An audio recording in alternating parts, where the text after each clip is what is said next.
Nah, kebetulan beberapa hari yang lalu saya bincang diskusi dengan Habib Segaf bin Hasan Baharun dari Dalwa ya ikhwan. Kita bincang-bincang tentang dakwah dan strategi dakwah. Jadi yang paling kita khawatirkan bukan umat Islam yang sering ngaji, bukan. Jadi kalau umat Islam ini yang sering ngaji, yang sholat Jumat, yang hadir di majelis-majelis. Tapi yang sangat kita khawatirkan adalah umat Islam yang belum tersentuh dakwah dan jumlahnya banyak ya ikhwan. Jadi berdasarkan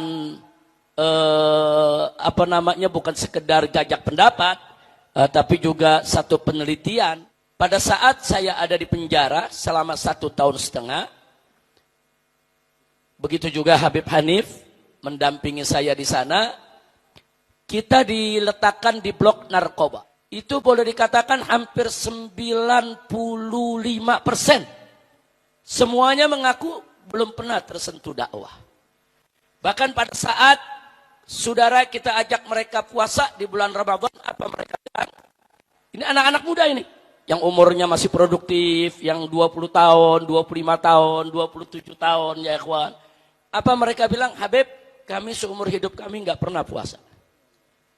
Baru sekarang nih kami puasa. Jadi puasa kemarin tuh bagi mereka tuh perjuangan habis-habisan ya ikhwan.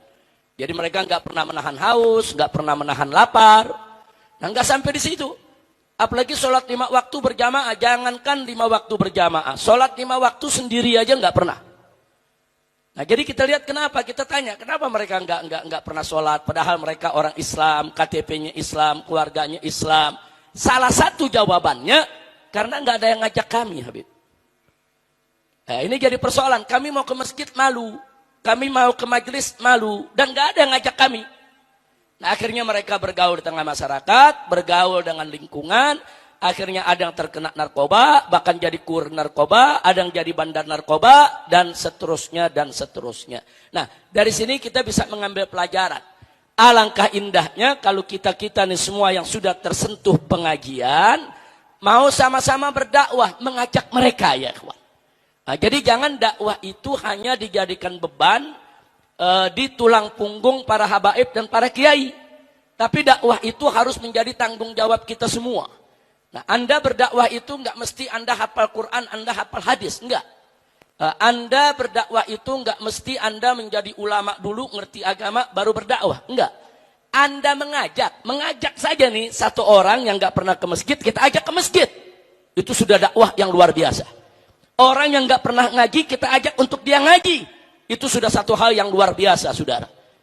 Bahkan memberi petunjuk kepada seseorang, saudara, itu lebih dahsyat, khairum min humrin ni'am, min humrin na'im. Jadi ini pahalanya begitu besar, saudara, luar biasa.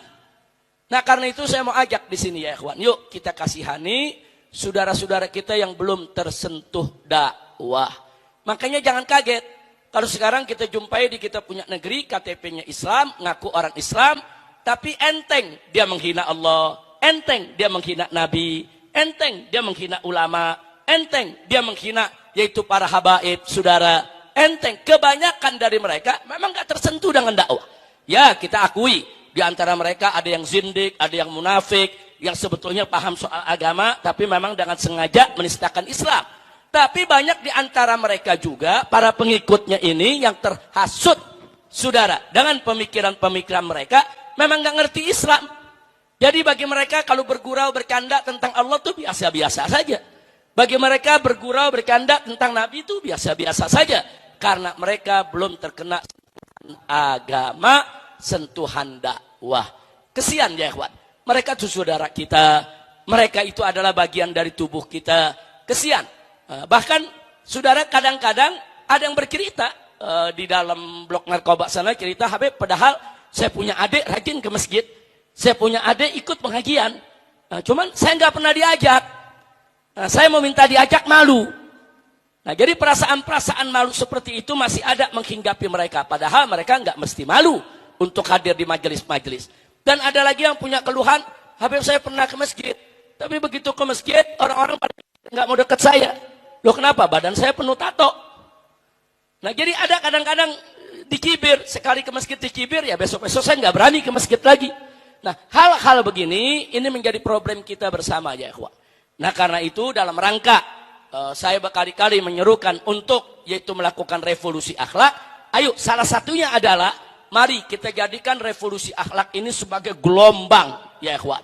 Gelombang yang bisa yaitu kita menarik apa saja yang ada di depan dan di sekitar kita untuk ikut dalam gelombang revolusi akhlak ini ya ikhwan. Di antaranya yuk ajak kakak kita, adik kita, keponakan kita, kerabat kita yang gak pernah ngaji ya ikhwan, yang gak pernah sholat, gak pernah zikir ya ikhwan, walaupun badannya penuh tato ya ikhwan, walaupun dia masih menenggak minuman keras, walaupun dia masih berbuat maksiat, itu gak menghalangi mereka untuk ngaji. Ajak ngaji, ajak ngaji.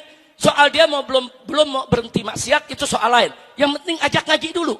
Sebab kalau mereka sudah ngaji, mereka tersentuh dakwah, mereka tersentuh zikir, insya Allah nanti nenggak minuman kerasnya berhenti ya ikhwan.